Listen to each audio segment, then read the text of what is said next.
Now back to the show. This is The Law Show on CL 650. Do you swear to tell the truth and nothing but the truth, so cross your heart? Do you swear to tell the truth and nothing but the truth, so cross your heart? Hey, welcome back to The Law Show. I'm Zach Spencer. You're listening to CL 650, and we have a very interesting subject in this segment, immigration law about the BCPNP. That's the Provincial Nominee Program. A certain percentage of people who come into the country can be nominated by the provincial government. I guess that's the easiest way to describe it. And to help define that for us, Rudy Kisher and Alex Stojkovic from MKS law firm in downtown Vancouver. They're experts in immigration and citizenship law. So Alex, under this BCPNP, who gets to come in? Like, what are the categories that people fall into? So the biggest two categories, I mean, there's several different ones. One that's very big one is international graduate. That's a category designed for people who have gotten a full-time job in a higher skill level occupation, or in certain circumstances in a lower skill occupation, who have graduated from a British Columbia university. So they've already put the time in here. Yes. And they've gone to school. From a BC college or BC university. There's a way for them to be fast-tracked in this system. Okay? That's probably a good thing. It's probably a good thing, yeah. The long-standing program, the challenge, of course, is that there's a backlog of cases from last year, and you're going to hear that from me on pretty much all of these categories. Yeah. That is a certain percentage is allocated to them. A certain percentage is allocated to people that we've talked about earlier that Rudy mentioned as being skilled workers identified by employers as being critical for their business. There's a subsection of that also that are called entry-level or semi-skilled, and 10 to 15% of the allocation goes to those National Occupations Code C or D professions. What kind of jobs are they? Well, specifically, they're geared towards industries that have really lobbied the government to have an avenue for their workers who otherwise cannot be selected in the federal process or the regular BCPNP process to have a pathway to permanent residence. Those would be restaurant workers, hotel front desk clerks and cleaning staff in the hospitality industry, and finally, truck drivers, long-haul truck drivers.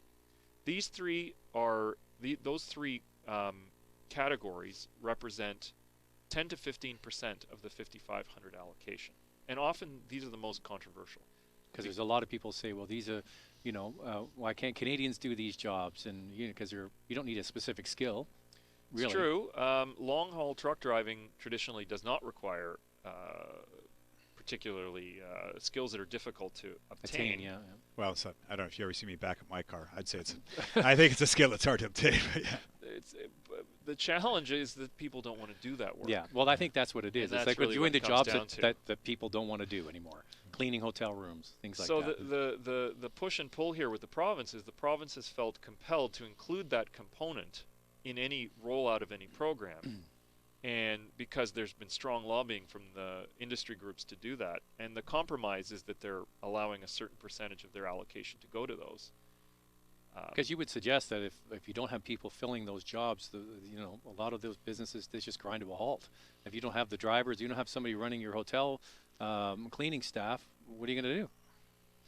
Absolutely. I mean, the simple answer some would have would be pay them more. I mean, certainly you get more applicants. Yes. Yeah. But sometimes that's not realistic. I mean, I think a concern that I've raised with the program over years, and we still don't have, is a study on these applicants that are coming in through the semi-skilled program. We've now had the program, we've had this semi-skilled category, I think, around for probably 5-10 years now. Yep, that's right. I've asked for a study in terms of, do you guys track where do these people end up? And they say it's in the works. So right. they haven't. They don't have. They're doing a study on the study. Well, they don't have. They never had a good tracking system to see where these people actually ended up. And my question is, do they stay in these semi-skilled jobs, or do they move up in terms of getting more skills and moving ahead, or are they, when our selection criteria is basically you have a job, it's not very high on your language ability or your education. Where do they end up in 5 to 10 years? Are they still at the lower age, the lower wage scale, or are they moving up? And we don't have the answer to that. Nobody does. The challenge in this program that the government has rolled out, where there's a scoring allocation, is that one of the interesting scoring allocations that really is a big variable is wage. So if you're paid well, you get a lot more points than if you're not paid very well. there's also a regional allocation. So if you're working outside of the Lower Mainland, not including the Northeast, which has its own pilot project, quite separate from this, because That's oil and gas, right? Oil and gas, but mineral extraction generally. Plus, the province is concerned about workforce for the Site C. Site C and for various other projects up in the Northeast. All of that is played into the point system as well. So they're trying to balance the regional interests. Where, look, I mean, the issue might be in a restaurant on the road to Fort St. John is that they literally can't attract somebody to go work at this roadhouse, even if it's very profitable, and even if they paid $30 an hour for what would be in Vancouver a $15 an hour job, they can't get anybody. So that's one separate set of issues from the main issue, which is, can you be selected or can't you be? And the challenge that has occurred now is that if you look at even in that semi-skilled entry level, truck drivers are paid a lot better than cooks are. Mm-hmm. There's no tip pool to pay truck drivers out of, where you can download on the consumer the actual fee, cost. yeah. So those industries are complaining that they've been, handled poorly by the province in favor of industries that are paid better. So, I mean, those are some of the policy challenges with this system. Any other categories we should mention? Entrepreneur. This is an allocation of between 300 and 360 a year, are for people that are starting businesses in British Columbia. That seems very low to me. Well, they have a massive, that's always been my complaint about the program, is that they should probably open it up. They have a massive backlog. They have 2,000 applications from investors, mostly from mainland China, that have stated that they're willing to come and invest and start businesses. The problem that they found is that their refusal rate right now for those applications is around 50%. So, every other application they're looking at, they don't believe the applicant that they're actually going to immigrate to Canada, right? So they've tried to revamp the program where they've also got a pooled system now, so you're not guaranteed. You can imagine how, trying to explain to a client, why don't you come and You're putting your capital at risk, right? Yeah, spend several $1,000s, and we'll put together a proposal. And I know you want to buy that business tomorrow, and we'll wait for the provincial government to pick you to see if you can actually go ahead with that business. And it's a problem. They want quality control, but on the other end of that, an entrepreneur typically is looking for speed. So, Yeah. When an entrepreneur comes to me, I'm like, they've got this program. I usually try and find another avenue to get them a work permit, because most entrepreneurs, in my experience, can't wait. Yeah.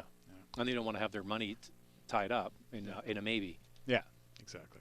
Any others?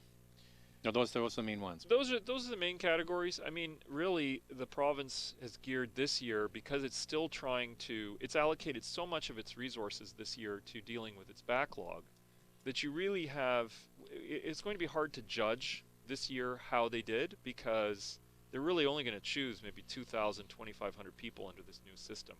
So really 2017 will be a gauge of how flexible this new point scoring system is. If they can handle their demand in a way that returns them to sort of the nimble numbers of processing in 8 to 16 weeks versus processing in 16 months. And my guess is it will, but what's going to happen is you're going to end up with a pool of people in BC that have come here to work as students, to come here as temporary workers, and won't be able to immigrate under this program, right? Is there a different language requirement through the BC system?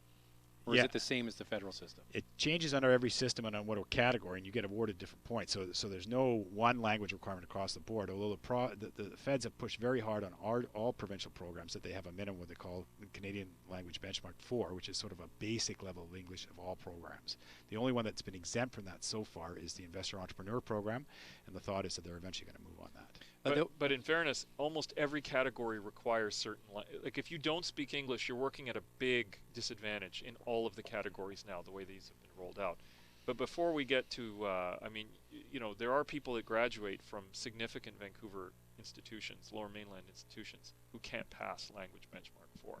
I just wanted to pick up on the last show. You had the minister in town for the Canadian Bar Association National Conference, and he was very strong in that he wants to have a strong federal system.